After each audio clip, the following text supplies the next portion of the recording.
आज हम gaseous state का नेक्स्ट पार्ट पढ़ेंगे कि वॉन डेर वाल इक्वेशन तक किस तरीके से पहुंचा जाता है। तो सबसे पहले आपको मालूम है कि P V is equal to N R T is ideal gas equation, ठीक है। और काइनेटिक मॉलिक्यूलर थ्योरी में दो अजम्पशंस थे कि आइडियल गैस इक्वेशन जो है वो इस पे लागू होती है। वो कहते हैं कि फोर्स ऑफ अट्रैक्शन जो है वो नहीं होता। और सेकंड था कि volume of gas molecule is negligible, ठीक है। इस केस के लिए तो चलो ठीक है, मान लिया जाता है कि एक बहुत बड़ा कंटेनर है जिसमें थोड़ा गैस भरी हुई है, तो आइडियल गैस मॉलिक्यूल्स जो होते हैं उनका साइज़ इतना टाइनी मास होता है कि वो इतना छोटे होते हैं कि टोटल वॉल्यूम के कंपैरिजन, टोटल वॉल्यूम का मीन्स वॉल्यूम ऑफ कंटेनर, तो उसके कंपैरिजन में इसको नेग्लिजिबल मान लिया जाता है। मानना नहीं चाहिए लेकिन मान लिया जाता है। तो उस केस में तो ठीक है, क्योंकि आइडियल गैस का जो कंडीशन होता है वो हाई टेम्परेचर लो प्रेशर, उस पर तो ठीक है। लेकिन रियल गैसेस में क्या होता है कि रियल गैसेस के मॉलिक्यूल्स का साइज़ होता है वो रिजिड स्फीयर होता है, ठीक है। और उस केस में वो कहते हैं कि हम इन दो अजम्पशंस को नहीं मानते। ये जो दो अजम्पशंस थे काइनेटिक मॉलिक्यूलर थ्योरी के, कि फोर्स ऑफ अट्रैक्शन जो है वो नहीं होता और volume of gas molecule is negligible, नगण्य होता है, वो नहीं कहते कि नहीं होता। इसमें क्या होता है कि वॉल्यूम का जो मॉलिक्यूल है, गैस मॉलिक्यूल का जो वॉल्यूम है वो नगण्य क्यों होगा, इनका साइज़ बड़ा होता है, तो ये भी तो कुछ ना कुछ साइज़ घिरेगा, है ना। तो साइज़ इसका भी तो कुछ ना कुछ होगा। तो इसमें क्या होता है कि एक तो ये उसको लागू नहीं होता उसके लिए, आइडियल रियल गैसेस के लिए। वो कहते हैं कि इसका नगण्य नहीं होता है, क्योंकि मॉलिक्यूल जो है बस ये होता है कि वो फ्रीली स्पेस मूवमेंट जो करने के लिए उसके पास फ्री स्पेस नहीं होता है। और एक जब प्रेशर बढ़ेगा तो मॉलिक्यूल क्या होगा, पास पास आएंगे, नेचुरली फोर्स ऑफ अट्रैक्शन उसमें होगा। तो ये दो चीज़ें, जो दो अजम्पशंस हैं, ये रियल गैसेस कहते हैं कि हम वो नहीं मानते। तो इस तरीके से कि ये इक्वेशन जो है रियल गैसेस के लिए P V is equal to N R T लागू नहीं होती।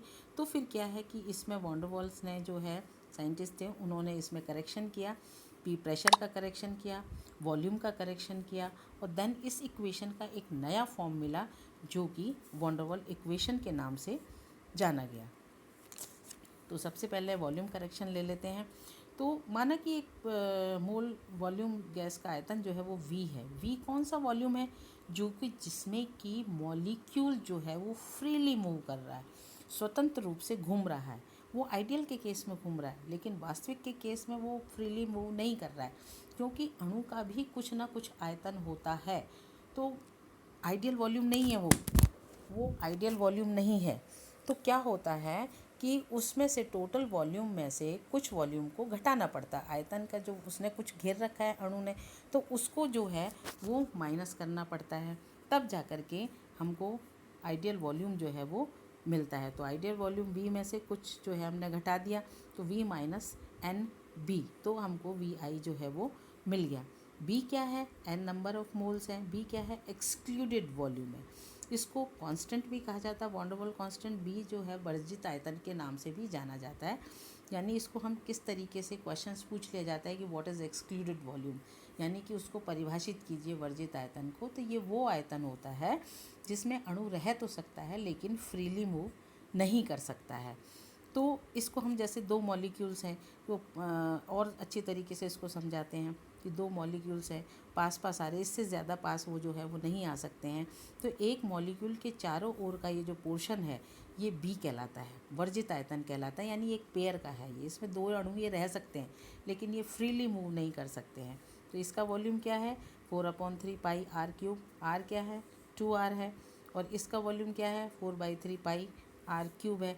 तो एक पेयर का जो है ये वर्जित आयतन कितना हुआ, 4/3 पाई आर क्यूब और 4/3 पाई 2R cube.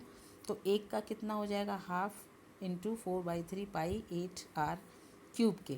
But actual volume of molecule is 4/3 pi R cube. तो equation, divide the equation number 1 and 2, we get excluded volume is equal to 4 into actual volume of a molecule. ये question आपसे कई बार पूछा जाता है कि इसको सिद्ध कीजिए कि वर्जित आयतन जो होता है वो वास्तविक आयतन का 4 गुना होता है। तो किस तरीके से 4 टाइम्स मल्टीपल होता है, आपको इसको इस तरीके से कैलकुलेट करके बताना होगा, है ना।